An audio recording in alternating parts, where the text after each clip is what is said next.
So first of all so good to see you Smiley ji. Thank you. कैसी हो आप? काफ़ी अर्जे के बाद, काफ़ी टाइम के बाद आपको इंटरव्यू करने का मौका मिल रहा है आपके साथ, क्या कुछ कहना चाहोगे? बहुत कुछ कहना चाहूँगी और बहुत मिस किया मैंने ये सब। पर मैं ऐसा नहीं कि काम नहीं कर रही थी, मैं एक्टिंग कर रही थी, प्ले कर रही थी 1 साल के लिए। घट घट में पंछी बोलता है। कलयुग के बाद क्रूक आई, फिर उसमें स्पेशल अपीयरेंस था। ऐसे छोटे मोटे काम, एक प्ले डबल ट्रबल कॉमेडी मैंने किया था। फिर मैंने टीवी किया था, नच बलिए किया था अपने एक्स हस्बैंड के साथ। और जोधा अकबर किया था शादी से पहले। बट यू नो चीज़ें इतनी बदली हैं। हमारे टाइम पे तो, वो टाइम पे ना रील्स होती थी ना इंस्टाग्राम ना कुछ। तो कलयुग तो मतलब बहुत ऑर्गेनिकली चल गई थी। और आई फील अच्छा रोल मिल जाए ना, तो वो काफ़ी होता है। और तब मुझे मालूम नहीं था अपने आप को मार्केट कैसे करूँ, क्या करूँ। इस वक्त टचवुड बहुत कुछ हो रहा है और हाउस ऑफ लाइज रिलीज़ हो रही है, तो आई एम वेरी एक्साइटेड। बिल्कुल, अब हाल ही में आप जल्द ही लोगों को फिर दिखने वाली हो हाँ ओ जी। टी टी पे। हाँ जी। क्या कुछ बताना चाहोगी उस सीरीज़ के बारे में, मूवी के बारे में? हाँ जी। एक्चुअली हमने अलीबाग में शूटिंग की थी। 15-20 दिन में फिल्म रैप अप की थी। यंग डायरेक्टर हैं सौमित्र। और बहुत ही मतलब संजय संजय जी थे, संजय कपूर। फिर ऋतुराज जी थे। उनसे सीखने को बहुत मिला, बहुत यंग टीम थी। और मुझे तो मज़ा आया, क्योंकि पता है अब पहले जब कैमरा प्ले होता था ना, एक साउंड होता था, वो नहीं था। कैमरास अलग थे। और एक एड फिल्म मेकर हैं और फिल्म मेकर है ईशान शर्मा। उन्होंने कैमरा वर्क किया। तो बहुत मज़ा आता था देखने को कि इतना नया सब हो गया है ना। अभी एक्टिंग बहुत नॉर्मल है, जैसे बहुत हम जब काम करते हैं तो एक्टिंग नहीं कर रहे हम लोग। मतलब बहुत नॉर्मल हो गया, जैसे आप और मैं अभी बात कर रहे हैं उस तरह से चीज़ें होती थी। तो बहुत अच्छा लगा। तो आपका क्या कहना है इस पे कि कहीं ना कहीं ये ओ टी टी की वजह से हुआ? हाँ जी, ये ओ टी टी की का वरदान है। And I feel O T T is the next biggest thing. और अगर आप सबको देखते हो, राधिका आप्टे और इन सब को, नेटफ्लिक्स देखते हो, आप प्राइम देखते हो, तो आप जो मुद्दे उठाए जा रहे हैं वो बहुत नॉर्मल है। और जो जो टॉपिक्स हैं बहुत इंटरेस्टिंग हैं। हम उन चीज़ों के साथ खेल सकते हैं जो, आई थिंक सिनेमा बहुत चेंज हुआ है, जो पहले नहीं कर सकते थे। कुछ ऐसे मुद्दे भी उठा सकते हैं जो पहले नहीं उठाए जा सकते थे। हाउस ऑफ लाइफ इसके बारे में किस तरह का कॉन्सेप्ट है ये? बस ये एक रात की कहानी है। ओके। ऋतुराज जी, जैसे आप देखते हैं उनका मर्डर हो जाता है। और फिर संजय कपूर जी और उनकी टीम आती है घर के सब सदस्यों को इंटरव्यू करके पता करने के लिए कि किसने मर्डर किया। और बिटकॉइन का जो कॉन्सेप्ट है वो भी यूज़ हुआ है कि पैसे कैसे गायब होते हैं। तो बस एक रात की कहानी है, सिंपल सी। और पता चलता है कि क्या होता है। संजय जी की वाइफ का किरदार निभा रही हो आप? नहीं, मैं संजय जी की सॉरी। वाइफ नहीं, ऋतुराज जी की छोटी छोटी वाइफ। ओके। जो उनकी 2 वाइफ्स हैं और मैं दूसरी वाइफ हूँ। और एक्चुअली मेरे उनके सीन्स बहुत कम थे, क्योंकि उनके सोलो सीन्स बहुत थे, हाँ, संजय जी के साथ। और हर सीन में बिगनिंग से सब किरदार थे, क्योंकि सबका इन्वेस्टिगेशन हो रहा है ना, सब एक रूम में हैं। तो उस तरीके का था। क्या इंटरेस्टिंग मोमेंट था सेट पे जो आप दर्शकों को बताना चाहोगे, कोई भी? भाई सबसे इंटरेस्टिंग मोमेंट तो हमारा कोविड था। और अलीबाग की जो पंचायत है वो इतनी पर्टिकुलर है, वहाँ इतना पीस है। हर 4 दिन में पंचायत पहुँच जाती थी सेट पे देखने के लिए प्रोटोकॉल फॉलो हो रहा है या नहीं। हमारे टेस्ट होते थे हर 5 दिन में। तो बहुत सेफ्टी था सबको। एक मिनी वेकेशन था, जैसे सब हम सोशल डिस्टेंसिंग के वजह से अलग अलग विलाज में ठहरे थे। प्रोड्यूसर मिस्टर अजय गुप्ता और जो काली मूवीज़ हैं उन्होंने हमारा बहुत ध्यान रखा। हम सबको अलग अलग गाड़ियाँ मिलती थी।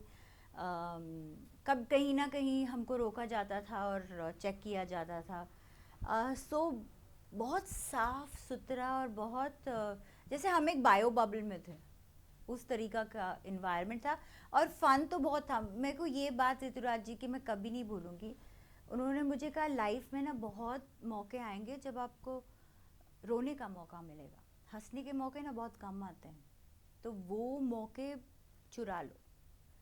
और जैसे कभी कभी मैं अपने रूम में ही बैठे रहती थी तो वो आके मुझे बुलाते थे, बोलो चल बेटा चलो सबके साथ एंजॉय करो, क्यों तुम अकेली बैठी। मैं बोलती थी कल सुबह जल्दी उठना है, तो बोलते थे तो आज तो जी लो।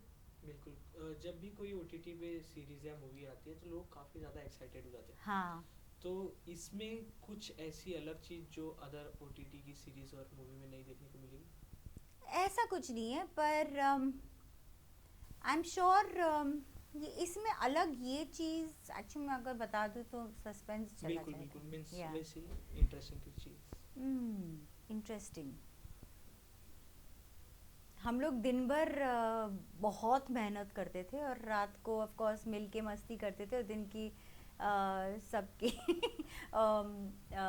मतलब जिसके साथ क्या हुआ वो Soumitra is very good sense of humour. वो जितने सीरियस है ना, वो जितनी सीरियस तरीके से सीन शूट करते थे, रात को वो सबका मजाक उड़ाते थे। इट्स सो फनी कि उनको सब पता था कि किस रूम में क्या चल रहा है, कौन क्या बोल रहा है।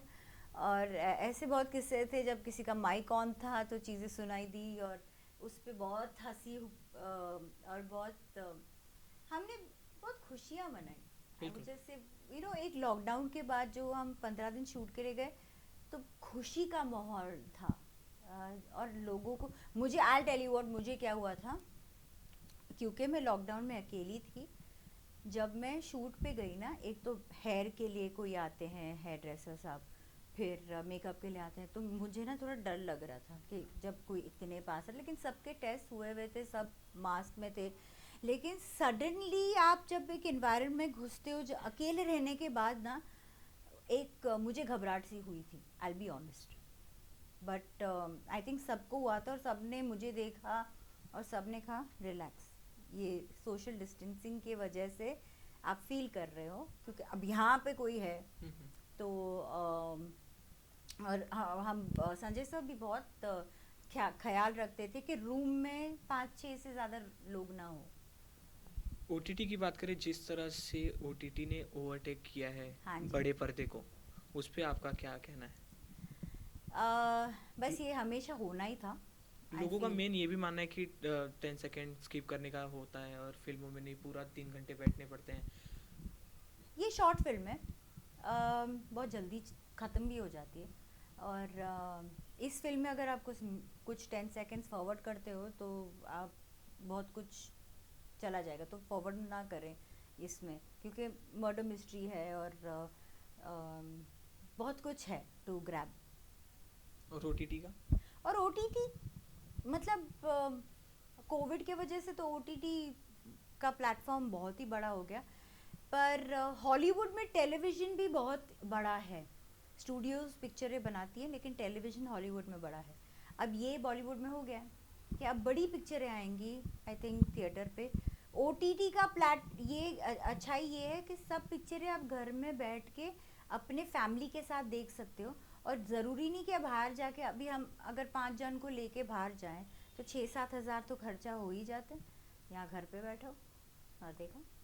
स्माइली जी, आपकी बात करें तो अ, आपने बीच में काफ़ी सारे काम किए अभी तक, हाँ। पर जब आपने कलयुग किए, कलयुग के बाद अभी जो कैमरा फेस आपने किया, क्या चेंजेस आपको देखने को मिले? और एक तो अभी जो जैसे मैंने कहा एक्टिंग का कुछ पता चलता भी नहीं है। एक मैं आपको फ़नी इंसिडेंट बताती हूँ। मुझे ना बहुत दिलचस्पी होती है कैमरा, और तो मैं ईशान सर से जाके पूछती थी, सौमित्र से पूछती थी।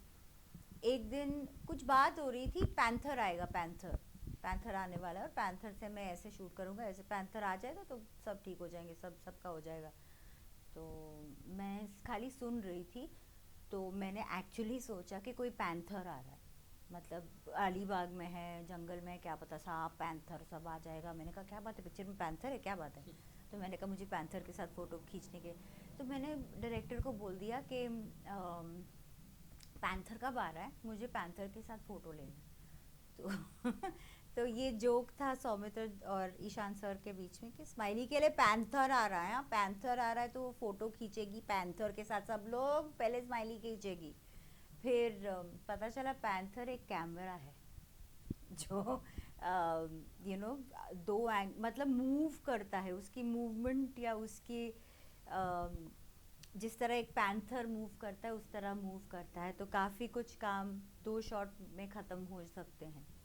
जब भी कोई स्क्रिप्ट आपके पास आती है, कोई भी प्रोजेक्ट आपके पास आता है, तो फिर आप अपने मन में क्या प्रिपेयर करती हो आप अपने मैं आप अपना कैरेक्टर बस, मेरे को लगता है कि एक एक्टर के हाथ में बहुत कम एक्शन और कट के बीच में आपका काम है, आप सिर्फ अपने किरदार अपने लाइंस लर्न करें, बाकी सब डायरेक्टर कॉस्ट्यूम मेकअप हेयर आपको बना देता है। ये हम बात करें जब आप कोई प्रोजेक्ट करती हो, हाँ जी। उसके बाद आप कुछ समय का ब्रेक लोगी या कुछ भी करो, उसके बाद जब नेक्स्ट प्रोजेक्ट मिलने वाला है, उसके बीच का जो गैप होता है, उस वक्त ऑडियंस जानना चाहेगी कि आप क्या करती हो, आप क्या सोचती हो? फर्स्ट तो मैं सोचती नहीं हूँ, मैं अपने क्लासेस चलाती हूँ, I teach dancing, pole dancing. I also मैं आई होप अभी कोई गैप नहीं आए, बट अगर आता है तो मैं अपने आप पे काम करती हूँ। लाइफ में बहुत उतार चढ़ाव हुए हैं, तो उस पे मैंने बहुत मतलब टाइम निकाल दिया है, पर ठीक है, देर आए दुरुस्त आए, अपना टाइम शायद अभी आएगा।